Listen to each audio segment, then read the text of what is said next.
Hi guys, Rob here, as well as Allie. And Allie. We just saw The Lovely Bones, went and saw it, directed by Peter Jackson. It's adapted from a novel written by...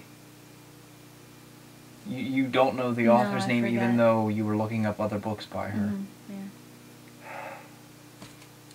I don't remember the author's name either, but I don't read books that often. But you read it though. We both read the book about a month or so ago. Right. Because we wanted to be prepared for the film.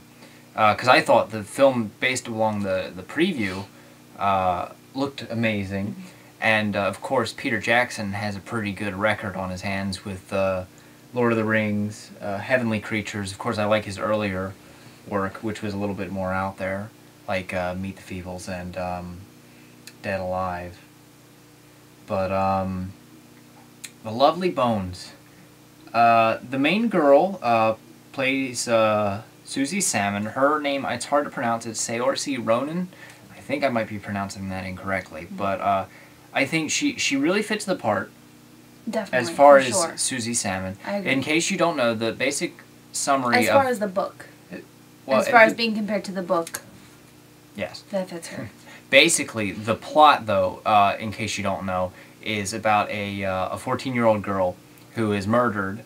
You know from the beginning who the murderer is. And it's basically the father, his ordeal, trying to overcome and being suspicious of who the killer is. And then the Susie's character's sister overcoming, and the whole family, the mother overcoming. And it's basically, The Lovely Bones basically stands for the people around this girl's tragic death and how their lives go on and how it's affected by this. I don't think the movie portrays that at all. The direction that Peter Jackson chose to take with it is more focusing on the murder and the fact that the story is about Susie's time in limbo between heaven and earth, and how she's watching her family overcome these things. But I really feel like I don't know what this film was about. Even after reading the book, it just, nothing made sense, nothing fit. The performances weren't bad, it was just they were very segmented. Like, if you read the book, and I didn't care for the book a lot because I was lured in by the trailer of this film thinking it was a murder mystery, or it was you know, are they going to catch the killer? It's going to be very intense, but it's all about family and love and stuff like that. I enjoyed the book, and then this movie actually made me enjoy the book a whole lot more, because the movie was just not... And they change. I know you're not supposed to look at... Right, you're not supposed to, like, compare the book to the movie, but they it just, like... major plot points. So if you guys have read much. the book, you're going to be very disappointed, I think. Because they change major plot points. I was very disappointed. I was really looking forward to this as a movie, because I did enjoy the book. And so... With a running time of 2 hours, it was very hard to get through. It was very unbearable at points. It dragged at points. They made a lot of jumps in time that just didn't make sense. One of the big worries I had of this was Mark Wahlberg playing her father. I didn't think he fit when I read the book. I didn't picture him as the father. No. But I'd have to say that this movie was so segmented and so scattered all over the place that you really didn't get a feel for his character. Right, and I think it's because in the book... he is a big part, and in this movie, he wasn't... I feel like he wasn't as big. No one's a big part except for Susie and the killer. Right. And Stanley Tucci, who plays Mr. Harvey, the killer, I'm not ruining anything, that's in the trailer and all. He did wonderful. I thought he was excellent. Oh, he was great. It was just... Every one of these roles was just really... Michael Imperioli, who plays the lieutenant... his performance, probably, like, there's so much more in the book that they just didn't include. The grandmother was great. Played by Susan Sarandon, was great. Great. Rachel Weisz plays the wife and mom, but again, none of these roles were developed. She wasn't there that much.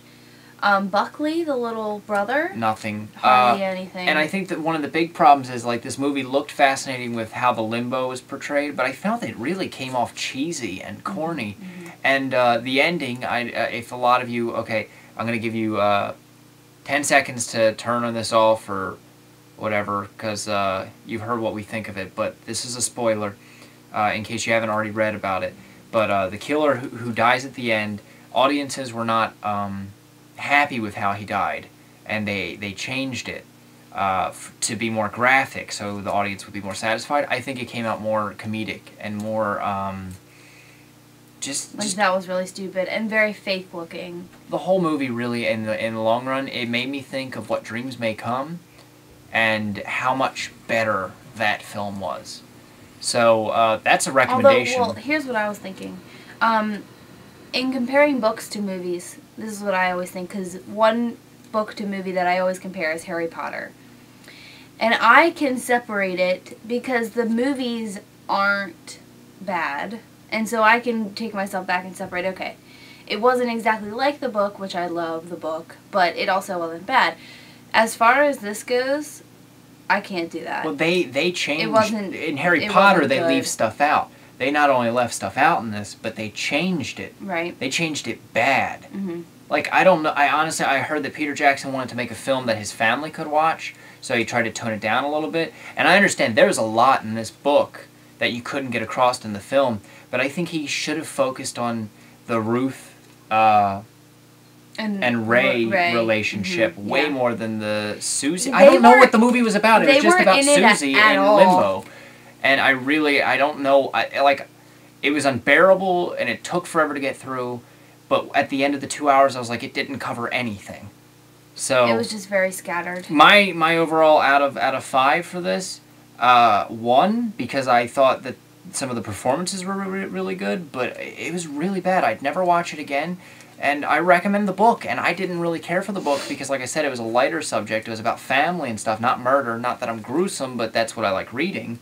Well, the beginning was very gruesome. The beginning was gruesome. That was the best part of the book to me. Mm-hmm. But, like I said, the female population probably would enjoy the movie, the book, a lot more based on the content, the book, rather than myself and some others that I know. But I also enjoyed the beginning, how it was very, very suspenseful. In this movie, I felt no suspense. There was a certain amount of suspense. I felt nothing in this movie. But I felt boredom. It didn't hook you in like it's supposed to. The beginning. Yeah, the beginning of the book starts with her being dead. This one had like an intro and stuff like that. It was poorly put together. The story structure was poorly put together. They had random segments of things just thrown in there, where in the book they were actually like there were plot elements that fit in, like she would recall a memory because of something that happened as a result of the murder, whereas this, they were just thrown in there before the murder, and it didn't make sense. Yeah, that would. So overall, I do not recommend you see this movie. Read the book. Read the book, and then maybe you can watch it when it comes out and see what we were talking about. Don't pay for it.